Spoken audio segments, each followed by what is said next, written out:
Channel में आपका स्वागत है। आज हमारे अध्ययन का विषय है मात्राओं का जादू।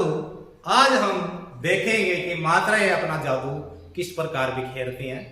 मात्राओं का जादू देखें या मात्राओं का जादू खेलें, उससे पहले आइए अपनी मात्राएं देखते हैं। अपनी हिंदी भाषा के अंदर जो 11 स्वर हैं वे ही मात्राएं हैं। मात्राएं हमारी ये हैं, इनका हम उच्चारण करते हैं, इनका नाम परिचय जानते हैं कि इनको किस नाम से पुकारते हैं, किस प्रकार बोलते हैं।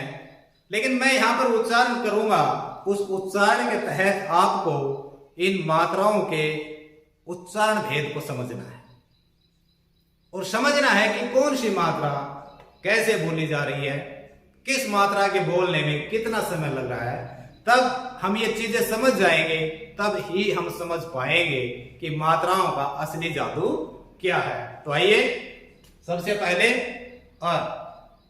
आ ऐसे आ में दुगना समय याद रखिए। और कौन सी मात्रा? लघु मात्रा।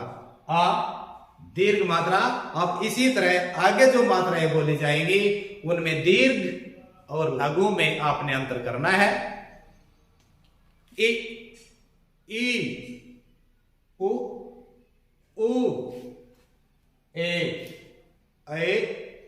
ओ औ। इस तरह ये हमारे पास 11 स्वर 11 मात्राएं हैं। इन मात्राओं के जादू के अंतर्गत हमने मात्रा उच्चारण भेद को समझना है। मात्रा उच्चारण भेद को हमने समझ लिया तो मात्राओं का प्रयोग हम ठीक प्रकार से कर पाएंगे।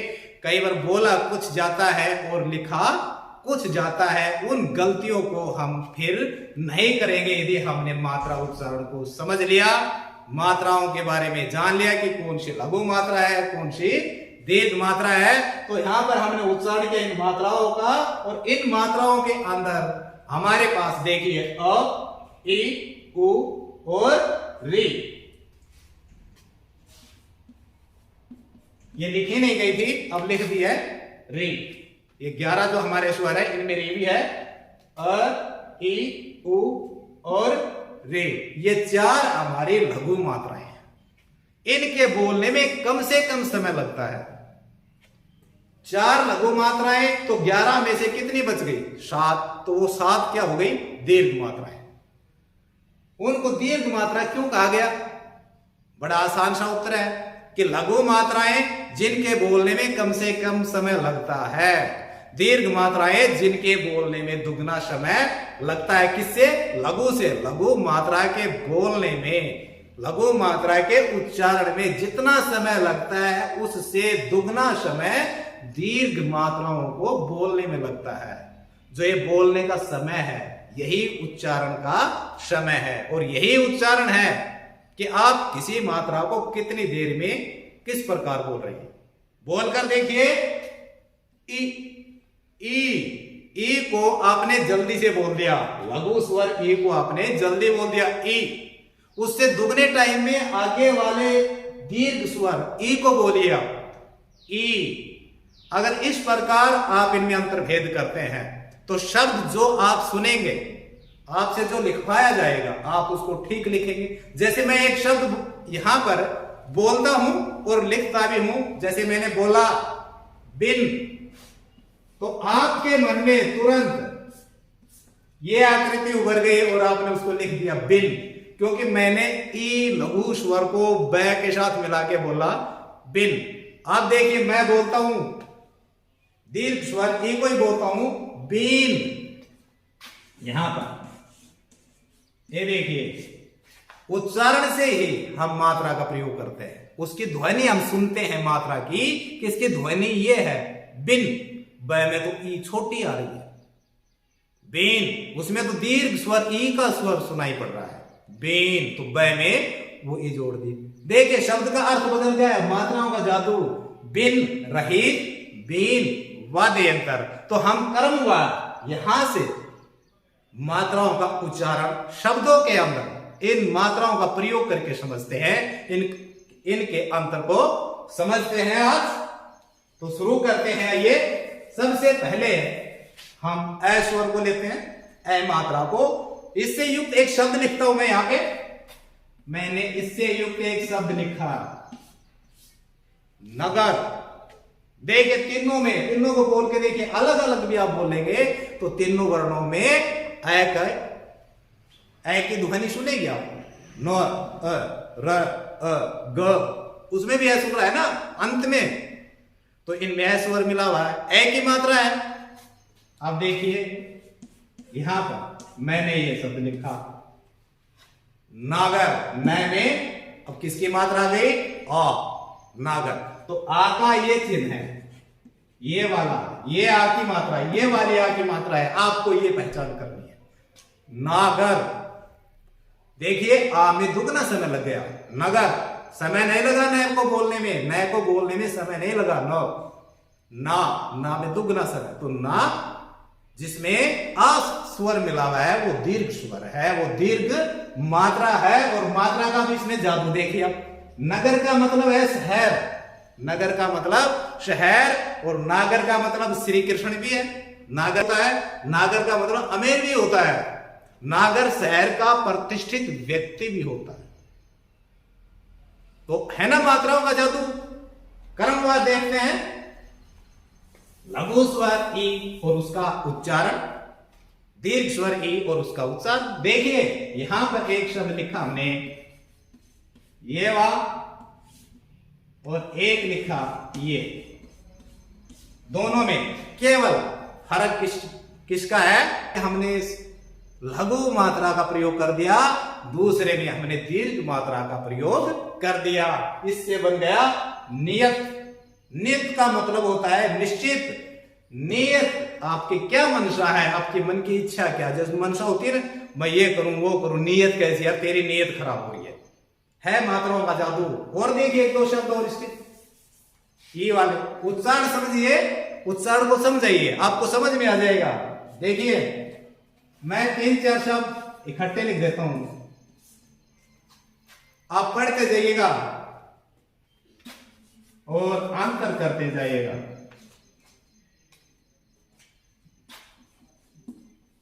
ये वाला मैं पहले भी लिख चुका हूं, अब ये भी लिखा, एक और लिख देता हूं यहां पे। ये देखिए अब इनके उधर आप इनमें जो हमारा ये पहला जो व्यंजन है, पहला जिनके साथ मात्रा लगी ना, फिर वो वर्ण माना जाता है, ध्वनि मानी जाती है, पूर्ण ध्वनि मानी जाती है। इनके अंदर आप दीर्घ मात्रा का प्रयोग कीजिए। इधर हमने यहां दीर्घ मात्रा का प्रयोग कर दिया, इधर भी दीर्घ मात्रा का प्रयोग कर दिया, और ये भी दीर्घ मात्रा का प्रयोग कर दिया, जिसको हम पहले भी एक बार समझा चुके हैं आपको, और ये भी दीर्घ मात्रा का प्रयोग कर दिया। आप देखिए पिता, लघु स्वर ई, पिता, बोलिए प जमा ई, पी, प जमा ई, पी, पिता, प जमा ई, पीता। ये बोला, ज्यादा मैंने ज्यादा वो आपको लंबा बोल के इसलिए सुनाया कि ई में थोड़ा अंतर करने के लिए। पिता, पीता। चिर, चिर का अर्थ होता है पुराना, चीर, मात्रा का जादू। देखिए किसी ने बोला आप लिखिए चिर परिचित, और किसी ने लिख दिया चीर परिचित। परिचित का मतलब जानकार, चीर का मतलब दुपट्टा, साड़ी, जो वस्त्र होता है, और चिर पुराना। अगर चिर परिचित लिखा जाता तो पुराना जानकार हो जाता, अब चिर परिचित लिख दिया, क्या हो गया, दुपट्टा जानकार। बिन रहित, बिन एक वाद्य यंत्र, पिला पानी पिला, दूध पिला, चाय पिला, पीला एक रंग का नाम। ये मात्राओं का जादू है। अब क्रमशः में आइए आगे देखते हैं ऊ का प्रयोग, ऊ का प्रयोग, ठीक है। लघु स्वर ऊ और दीर्घ स्वर ऊ, और एक ऐसा एक शब्द ये लिखा और दूसरा शब्द ये लिखा। मात्रा प्रयोग, कौन सा स्वर है ये, ऊ, लेकिन दीर्घ है कि हर्षव है या लघु है, हाँ लघु है। उ, ले जमा उ, लु, ट, लुट, और इधर दीर्घ स्वर, ले जमा उ, लूट। दोनों में देखिए कितना अंतर हो गया। हम शब्दों के अंदर प्रयोग करके मात्राओं का आराम से उच्चारण भेद अंतर समझ सकते हैं। देखिए आगे और एक शब्द लिखता हूं मैंने कहा था ना आनंद आएगा आपको, इसमें आनंद लीजिए आप। केवल मात्रा का जादू है बस। बोलिए कुल, बोलिए कुल। अब कुछ एक तो ये कह रहे हैं कूल, ठंडा ठंडा कूल। नहीं भाई, ये ठंडा ठंडा कूल नहीं है, ये अंग्रेजी वाला कूल नहीं है, ये हिंदी का कूल है। ये कुल, कुल का अर्थ सारा, जोड़, वंश, खानदान। कूल, कूल का अर्थ होता है किनारा। जादू आया समझ में मात्राओं का? आया ना आनंद? और देखिए एक शब्द और देख लीजिए इसके साथ साथ, ये देखिए कितना अंतर हो जाता है मात्रा प्रयोग में।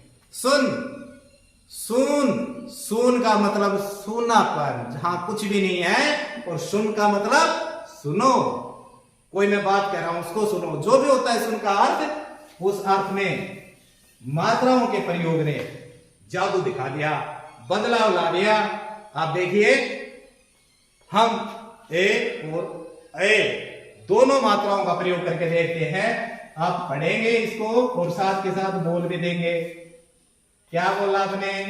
मन में विचार कीजिए आपने क्या बोला, फिर इसको भी बोलना है आपको। ये दीर्घ ही है, दोनों मात्राएं दीर्घ हैं, लेकिन इनका उच्चारण और प्रयोग अलग अलग होता है। आपने इसको क्या बोला? सदैव तो नहीं बोल दिया। अगर आप इसे सदैव बोल देंगे तो फिर इसे क्या बोल देंगे? सदैव, सदैव बोला जाएगा। ये सदैव, यह सदैव बोला जाएगा, सदैव नहीं बोला जाएगा। स मतलब साथ, देव मीन देवता। सदैव, सदैव हमेशा है, बहुत फर्क है इनमें। एक उदाहरण और देखिए, ये हमने ओ मात्रा का प्रयोग किया और इधर ओ मात्रा का क्या हो गया? दुख, शोक। जो कुछ हमारे शौक होते हैं, किसी को गाना सुनने का शौक है, किसी को खाना बनाने का शौक है, ये वो वाला है। ये मात्रा प्रयोग, मात्रा का जादू है। तो हमने शब्दों के अंदर मात्रा का प्रयोग करके मात्रा उच्चारण में भेद समझना है। अगर हमने मात्रा उच्चारण भेद समझ लिया तो मात्राओं का जादू हमारी समझ में आ जाएगा। क्या दिन में इतना ही साझा की गई जानकारी यदि आपको पसंद आई है, आपको लाभकारी लगी है, हितकारी लगी है, तो हमारे चैनल को सब्सक्राइब, लाइक और शेयर जरूर कीजिएगा। अगली बार फिर किसी खास जानकारी के साथ आपसे मुलाकात होगी। धन्यवाद।